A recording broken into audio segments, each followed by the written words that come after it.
A psicanálise de Freud tem algumas formas de modelar seus fundamentos. A primeira tópica, consciente, inconsciente, preconsciente e consciente. A primeira teoria das pulsões. A segunda tópica, o isso, o eu e o superior, a pulsão de vida e a pulsão de morte. Os textos de metapsicologia de Freud servem como fundamento da clínica psicanalítica. E no caso de Lacan, Lacan também avança em diferentes fórmulas, esquemas, matemas, teoria dos nós, dos enodamentos, o real, o simbólico e o imaginário, o grafo do desejo, que aparentemente serviriam para fundamentar a psicanálise. Esse é o tema que hoje nós vamos tentar tratar brevemente. Eu sou Daniel Omar Pérez e este é o podcast de Filosofia e Psicanálise.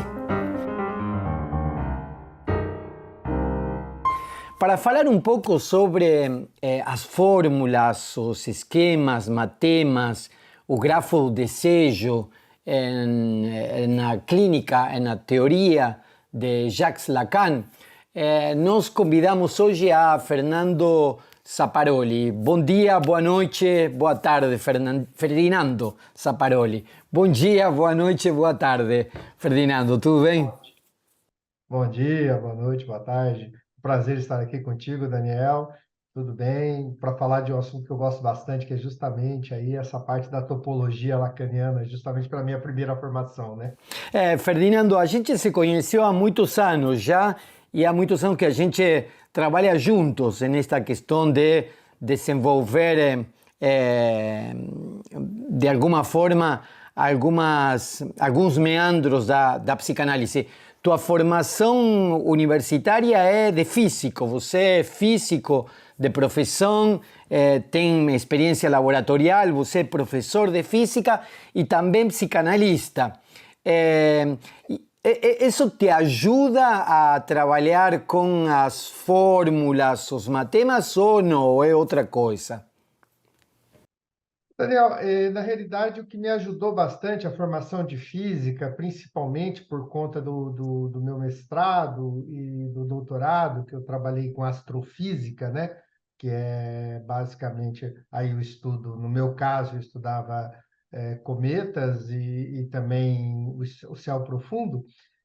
A física ela me ensinou a ter uma facilidade de abstração em conceitos que não podem ser definidos, né? Por exemplo, conceitos primitivos como tempo, como estudar uma estrela, vamos dizer aí, a Eta Carinae, que é uma estrela famosa, uma supernova, que provavelmente logo, que pode ser que já explodiu, pode ser que nem exista mais, que a gente só esteja recebendo a luz dela, etc. Então, de alguma forma, essa abstração me possibilitou a compreensão um pouquinho melhor da topologia, quando, por exemplo, a primeira vez que eu li sobre o objeto A, que não existia uma definição, que não era claramente definido, que não tinha um começo nem um fim, que tinha algumas coisas que ficavam nessa parte do axioma na física, por exemplo, né, foi fácil para eu poder aceitar, né? Tudo bem. Né? Então, de alguma forma, essa abstração que a física nos exige,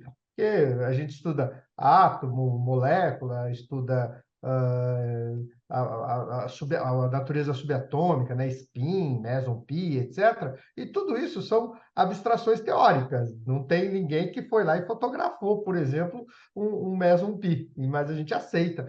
Então, isso me ajudou bastante com a física nesse sentido, para poder compreender a topologia lacaniana. Aham. E para que você entende que servem essas abstrações das fórmulas, dos matemas, da topologia lacaniana? Daniel, eu tenho a impressão, sabe, que se a gente pudesse estar lá com Lacan, eu tenho mais ou menos a impressão que ele falava um conceito, né? Por exemplo, lá o estádio do espelho, e todo mundo devia ficar, tá, sim, ó, tá parecendo que tá dando para entender. Peraí, vocês não estão entendendo, eu vou desenhar. aí ele ia para o quadro e desenhava, sabe? Então, eu acho que, de alguma forma, o que era a proposta era de formalizar a psicanálise da mesma maneira que Freud formalizava, ainda com a singularidade, ainda com o pensamento, né, de um sujeito singular, único, com as suas características, tem que se levar em consideração a sua cultura, a sua história de vida, etc. Mas para não ficar nesse caso a caso que tantas vezes se fala, sem um complemento de uma teoria que dê um encadeamento dos conceitos que ali estariam envolvidos, né? Das estruturas, psicose, neurose, perversão, da formação do sujeito, da importância do grande outro, da transposição desse grande outro que primeiro é encarnado na figura materna, na função materna, né? Nessa função de amor, e depois passa para uma lei, que é algo mais completo, ou seja, que passa de alguma coisa que está pessoal para uma coisa que é simbólica, para uma coisa que de alguma forma nós obedecemos, compreendemos, somos regidos, e muitas vezes nem levamos em consideração o porquê que essas leis foram sendo incorporadas na nossa vida. Então, acho que Lacan, a ideia dele era fazer toda uma estrutura, né, baseada ali em Lévi-Strauss, em Ferdinand Saussure, com os significantes, mas sem perder o encantamento do sujeito singular, né? Então, o sujeito singular que vive no mundo plural e que, consequentemente, está com as suas características pessoais na análise, mas também com as suas características sociais, com o mundo onde ele vive, com as regras que ele obedece, com a cultura que ele tem, com os sonhos, né? Por exemplo, acho que uma das coisas mais interessantes que Lacan já coloca ali, logo de cara, em todos os conceitos, é essa criança mítica, desmistificando um pouquinho que a criança que chega no mundo chega como uma tábula rasa, né? Ela chega cheia de sonhos dos pais, dos avós, chega cheia de características, né? Até dou risada quando eu falo sobre isso, porque eu me lembro que quando eu fiz quando nós fizemos o ultrassom do meu terceiro filho, do João Fernando, era um ultrassom 3D, então o rostinho dele era rechonchudinho, assim, redondinho, igual ao meu, tudo igual, né? Então, só que tá dentro da barriga da mãe. Eu falei, pá, é a cara do pai aí, ó, já tá mais um com a cara do pai. De repente, nasce lá o bichinho, loiro, de olho verde, branco, que é um copo de leite, né? Ele até tinha um pouco bem a cara, mas puxou bem as características da mãe. Ou seja, mas mesmo assim, a gente brincava que era o pai. Então, tinha uma série de coisas. Tinha ali toda a cultura que a gente já estava imerso, né? Então, os dois primeiros filhos tinha todo um cuidado que foi diferente com o terceiro, e tudo isso, de alguma forma, Lacan nos convoca a pensar. Freud já nos convocava a pensar, Lacan nos convoca a pensar, outros, né? Autores, Melanie Klein, François Doutor, Winnicott também nos convocam a pensar nessa criança que surge no mundo já com tantos planos para a vida dela que ela nem faz ideia. É interessante, Fer, o que você disse que o sujeito em psicanálise não é uma tábula rasa, não? Repensando na história da filosofia nos anos 1600, 1700, se o ser humano, a natureza humana, como se pensava naquela época, ya venía con ideas innatas colocadas por Dios, que en el caso de Descartes, de René Descartes, o no venía con ideas innatas colocadas por Dios, sino que era una tabula rasa en el sentido en que John Locke pensaba, ¿no? Había una fisiología, mas era una tabula rasa que de algún modo ia ser marcada pela experiência. Aí você toma esse elemento da tábula rasa, muito interessante, e mostra de que, bom, não sei se se trata de ideias inatas colocadas por Deus ou não, mas não é uma tábula rasa justamente porque ele nasce numa rede de elementos significantes, em uma rede de elementos significantes que, como o próprio Lacan disse, retomando Aristóteles, é onde aparecem os afetos, as emoções, os sentimentos também, e de alguma forma isso é o que vai constituir o sujeito, é o modo em que o sujeito vai aparecer. Há um ponto que é bem interessante que você aborda em um percurso que você fez na plataforma do Speakcast, que é o grafo do desejo. É um desenho bastante curioso que muitas vezes as pessoas se perdem nesse desenho, não? Aparece, pelo menos até onde eu sei, aparece no seminário 5 de Lacan e depois vai tomando outras proporções, até no seminário 10, inclusive. Eu li que em matemática, grafo é unir pontos com vértices. E de alguma forma é isso que ele faz. Une pontos com vértices e compõe um grafo. O grafo é um animal matemático, mas também se usa na biologia e, no caso, Lacan usa na psicanálise. Como é que você desenvolve essa questão do grafo do desejo nesse percurso da plataforma do Speakcast?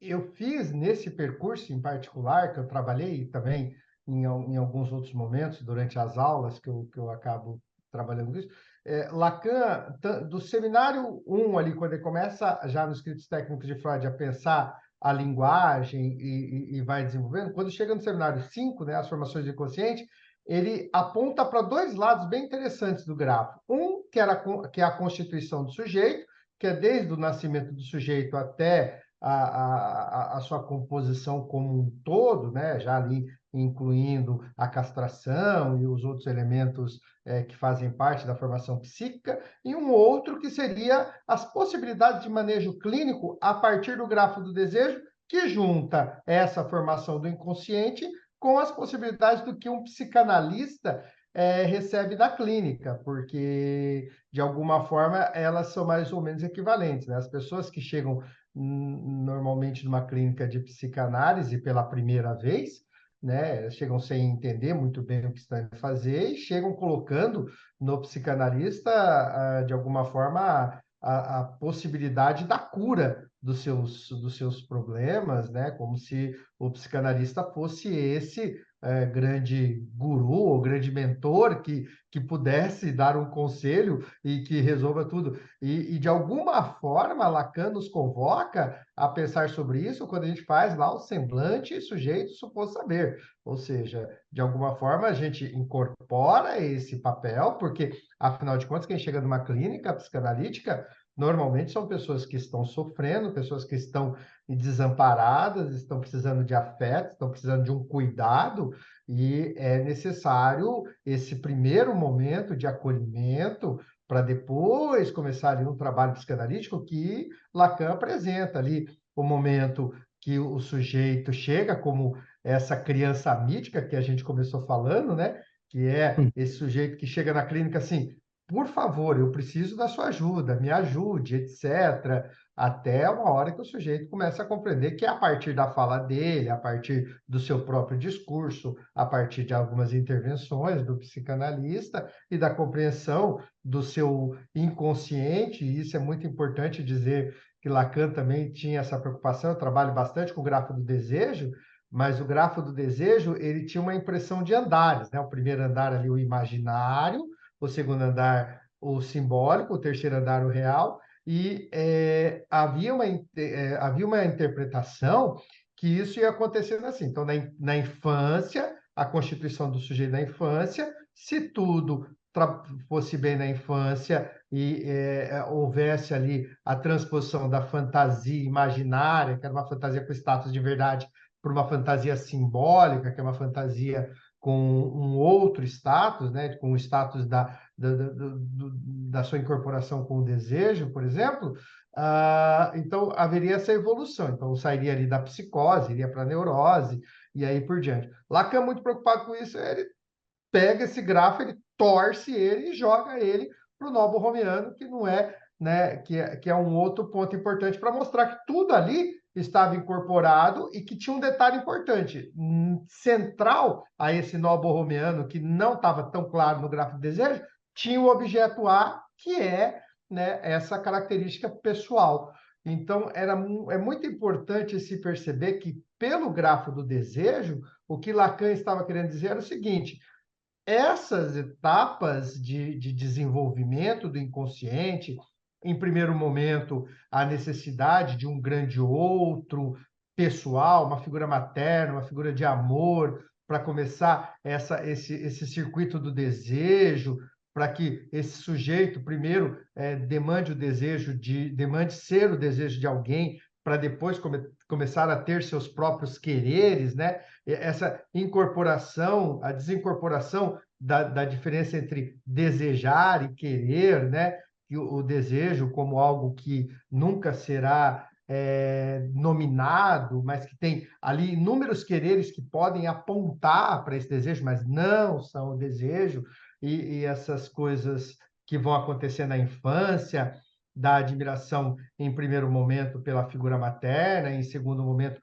pela figura paterna, e depois a substituição dessas figuras por uma característica mais pessoal, mas aí já lidando com a castração, com o gozo, com a demanda, com a fantasia, tudo isso daí vai sendo elencado aí nesse grafo do desejo, e uma das coisas que eu muito gosto desse grafo é justamente que Lacan ele vai encadeando isso a partir de posições e setas, que vão dizendo, olha, por exemplo, na cadeia de significantes, né? O emissor emite alguma coisa, o receptor recebe isso, de alguma forma interpreta pelo emissor, dando voz a ele, e ele compreende, né? Então, quer dizer, a criança emite alguma coisa que, por exemplo, uma insatisfação com a fome.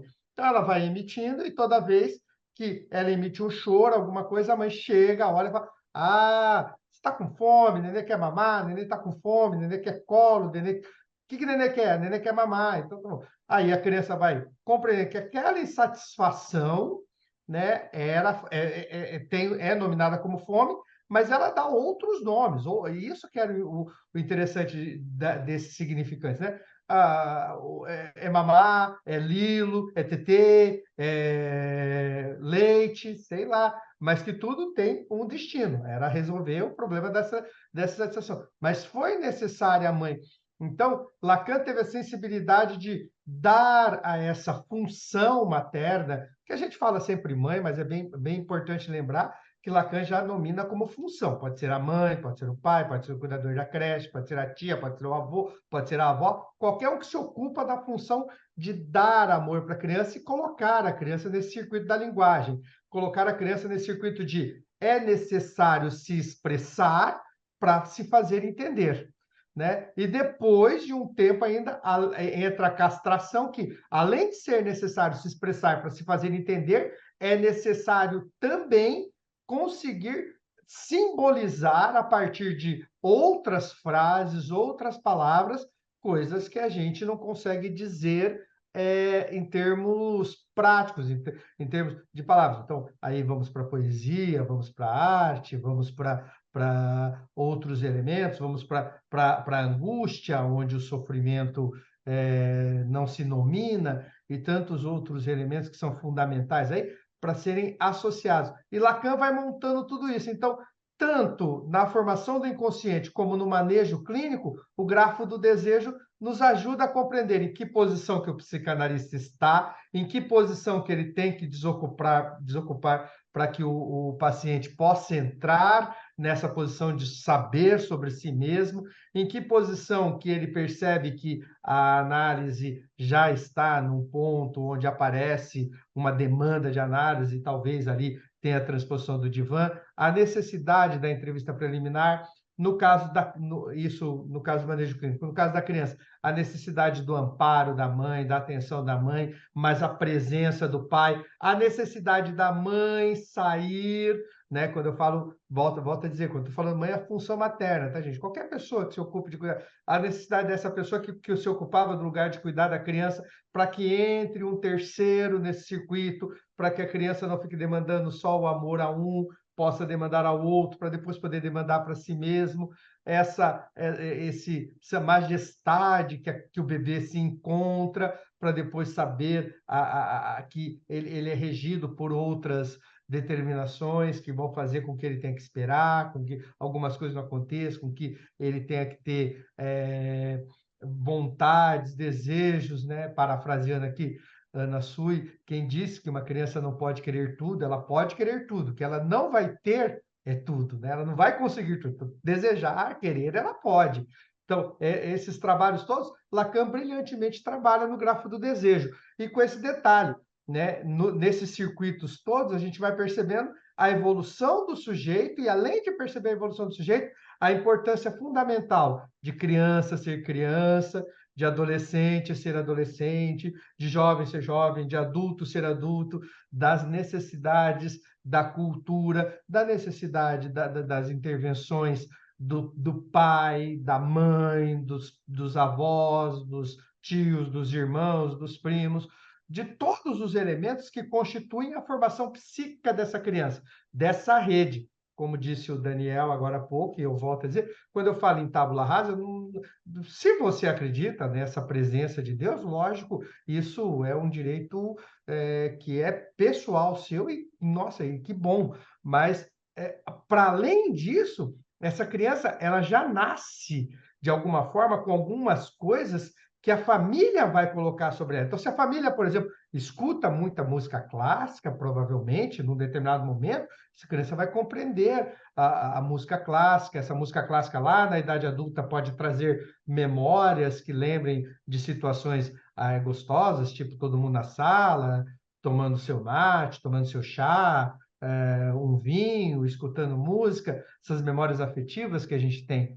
Tudo isso daí foi contemplado com Lacan a partir do grafo do desejo, com esse detalhe importante: cada caso, um caso, porém nunca sem uma teoria para poder se embasar nessa realidade. Muchísimo obrigado, Fer. Ferdinando Zapparoli, doctor en física, profesor de física, psicanalista, capaz de poder explicar con esa simplicidade um problema tão complexo. Muito obrigado. Vamos ver o percurso que você fez na plataforma do Espiquez mais detidamente esse trabalho sobre o grafo de desejo. E, bom, eu espero que a gente possa ter outros tipos de percursos e de resultados de tuas pesquisas. Muito obrigado. Eu que agradeço, e já tem aí, né, um spoilerzinho adiantado aí, já temos aí, já está até o projeto pronto, né, só esperando o momento correto para gravar ali o início, né, que é o esquema L, o esquema Z, o grafo da sexuação, que vai ser um outro percurso que eu vou trabalhar. Muito obrigado pelo convite, professor. Perfeito, muitíssimo obrigado, Fer. Até a próxima. Até a próxima.